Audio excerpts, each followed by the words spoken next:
hello everybody. I'm Miss Willow. Here is this morning's Moth Nursery. As you can see, we actually have a moth. I made a little clip today showing that she likes the basket. That's Daisy. I believe she is a large yellow underwing moth. She's huge, by the way, including her antennas. She's almost an inch and a half long. The woolly bears are loving the top, the little chimney, and there are still 4 yellow woolly bear cocoons in here. Sorry about the pellet right there.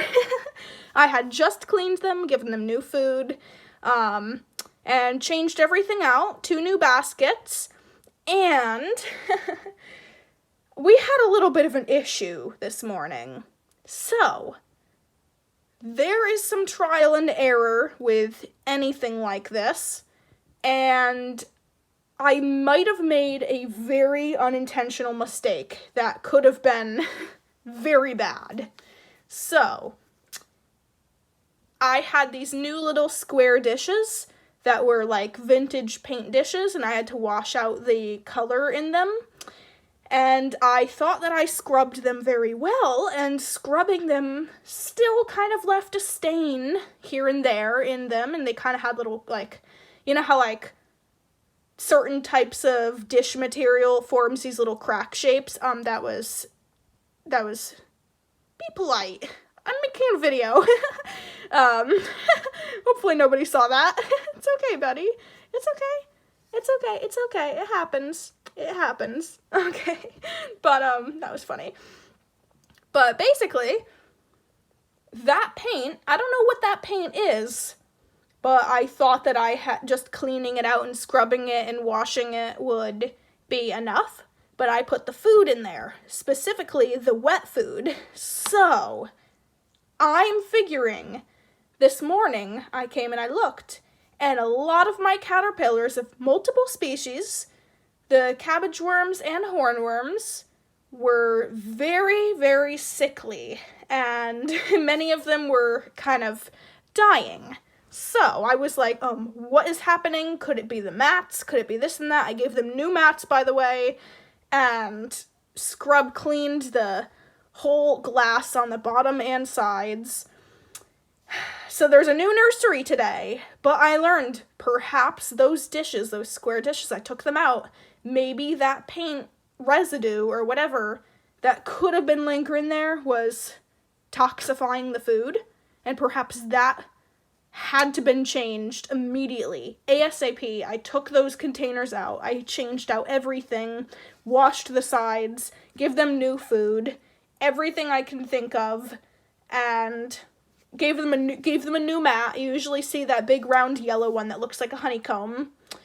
Crazy stuff. So, I'm really hoping I'm figuring out what the problem is and being able to change it. We all make mistakes, and hopefully we're able to all learn from them. So today's lesson is to learn from mistakes. Learn from mistakes. I will be so much more careful in the future with using dishes for them that were used by other things that I do not know of, that leave any sort of coloration. And I will be very careful about picking and choosing what things they eat out of, and learn from that. I got these little white dishes for them that seem to be very smooth, very easy to wash, very rubbery sounding when I clean them. Of course, I could be wrong. I'm not a scientist, but I am confident in my own judgment that these haven't been giving them issues, so I'm continuing to use those dishes. We'll see if anything changes, but nothing else has been giving them issues other than until I have put in those paint dishes. So, little PSA, maybe don't give your caterpillars food in old, like, porcelain-looking paint dishes, or any material. Keep things very safe, and, of course, mistakes happen. This is a trial and error situation. There's a lot of gray ground. There's a lot of gray areas with what does and doesn't work. And currently I am housing 8 different species of moths, one of which are teeny tiny babies that can't go in here for a long time. American Idias. beautiful moth. She laid her eggs and left them with me. So I have big responsibility trying to feed those two. That's a big issue as well. They are too small for me to go in and fish out each little piece of food that, like, gets leathery in there, and then they can't eat it because they're so small. And then a lot of them died off, or at least maybe I don't find them, so I was freaking out, and I was like, oh my gosh, how do I feed them? I can't, like, I tried putting some of, like, the soft food in there, and I was like, no, that would be too sticky, and that dried up, and then they couldn't eat it. It got leathery. So I found out that the soft pellets from the carrot food that the woolly bears or the other larger caterpillars, you know, excrete are soft, easy to eat. The food goes through them rather quickly, so it might still have some kind of vitamin content in it, nutrients, minerals, whatever it has. So I tried giving the little American Idiot babies some of those pellets. They immediately smelled it. Immediately were like, carrot. There it is. And they go to the carrot. And they've been eating that. So I found a solution that works for me. At least for little baby caterpillars that are so small, you can't even put your fingers in that little jar without risking squishing lots of. Hey, you can't walk on that. Careful, you can't walk on that.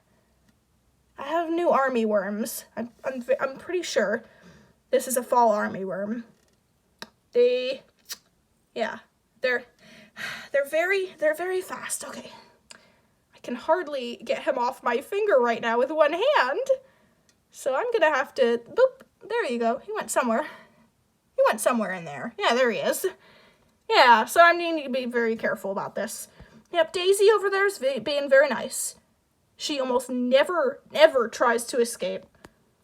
But I still am very careful. Whenever I open this container, I am in an enclosed space with no animals that could chase after and eat her, and places where I can easily find her quickly. It is not a good idea to let moths just come out. What is happening?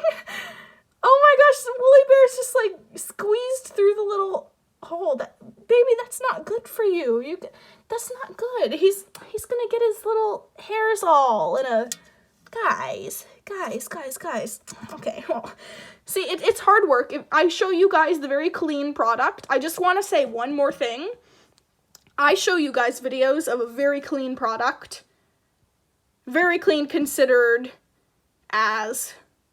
Could be cleaner, could be nicer, but you guys who might be like, oh, I want to try raising moths and caterpillars, and it looks very easy when I do it. No, it's not. I am just telling you, I am behind the scenes, cleaning this multiple times a day, picking up a handful of pellets, washing my hands, scrubbing under my nails, everything.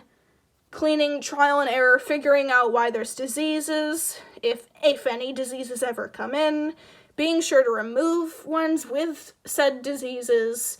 It is a big deal. It is very difficult. I am not just doing the, hey, I'm gonna watch this caterpillar in a jar for 24 hours and see what it does, and then it dies the next day. No. This is really hard work. And it's very hard to get something completely set up in a system that works perfectly for you. I'm still even learning. I am learning many things every day.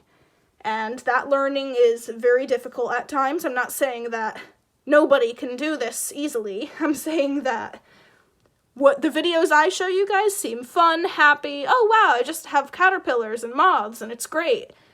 But behind the scenes, I'm doing lots of work. There's lots of jars, lots of this and that, lots of separated ones, lots of food issues, lots of making sure I am feeding them food that isn't hurting them, making sure that I'm removing things that are potentially hurting them, lots of difficult stuff.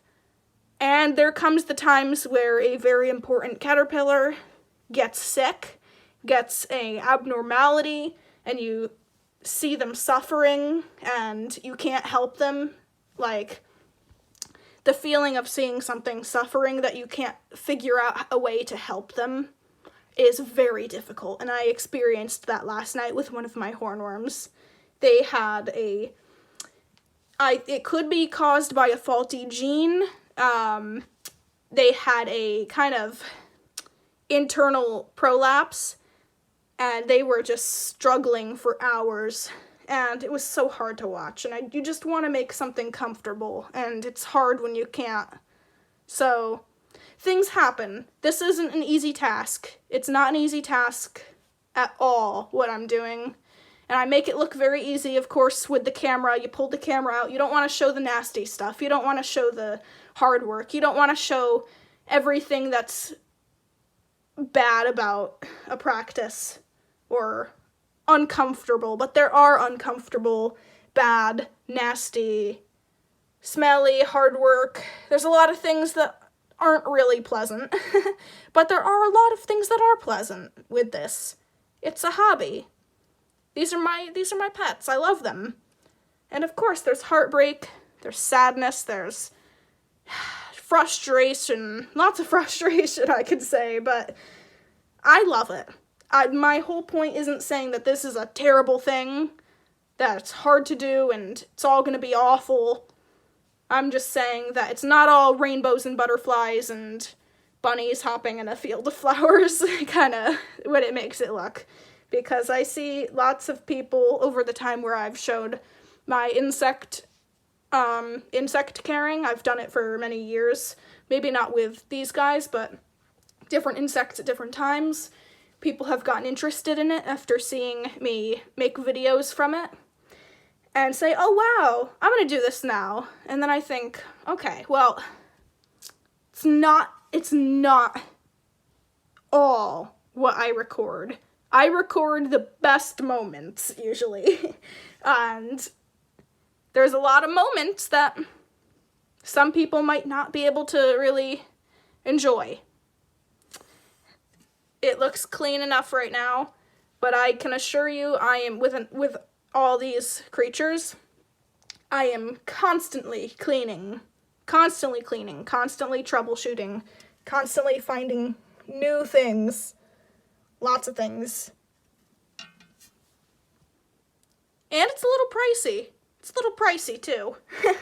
at least for my experience. My experience is a bit pricey. Food, shelters, the correct food, or food that is better than other foods, even if it's not perfect. Food is a very difficult thing when you're feeding insects. It is extremely hard, in my experience, finding food that,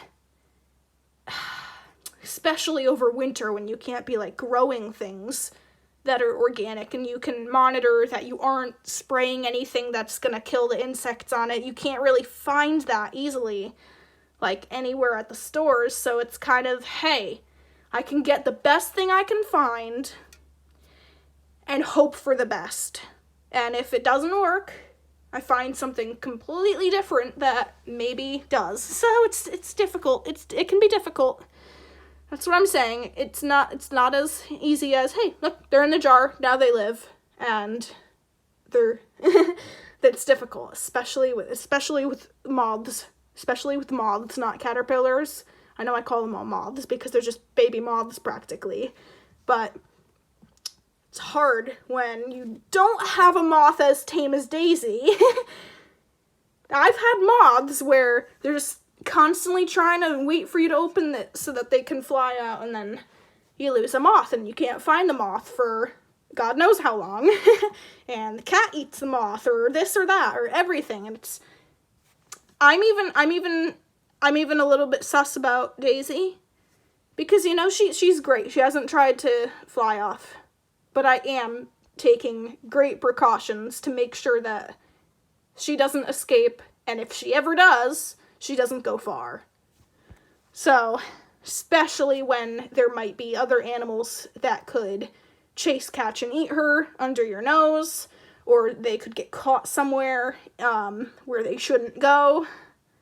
You don't want a moth escaping. It's hard to keep them from escaping, and it's definitely hard in a container like this.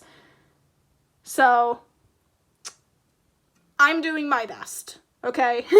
That is what I can do. And I know this moth well enough that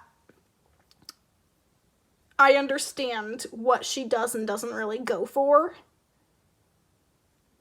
It's interesting. So, even I can make mistakes with that too. So I'm just taking everything I can with precaution, everything I can with good intentions, and being as safe as I can with everything. So yep, this is this is an update on the nursery, very new nursery. A small handful less members, but maybe they'll get better, okay? Everyone makes mistakes, and we just have to learn from them, because one day we'll be able to get this down into a good routine that works and is set. Okay, well, anyways, I'll stop boring you guys. Thank you guys so much for watching. If you made it this far, congratulations, and thank you so much. Comment, I'm the one, or comment, I'm one of the ones, if you got it this far. If you want to comment that can tell me, hey, wow, that's a dedicated person. Wow. Anyways, see you guys next time. Have fun. Let me see. Cute little. It's just, I'm going to be very careful. I'm going to put it right back down. But that's Daisy. She's beautiful. She is beautiful. That wasn't any sort of, that wasn't a toot. That was my sleeve rubbing up against the thing. Okay, bye.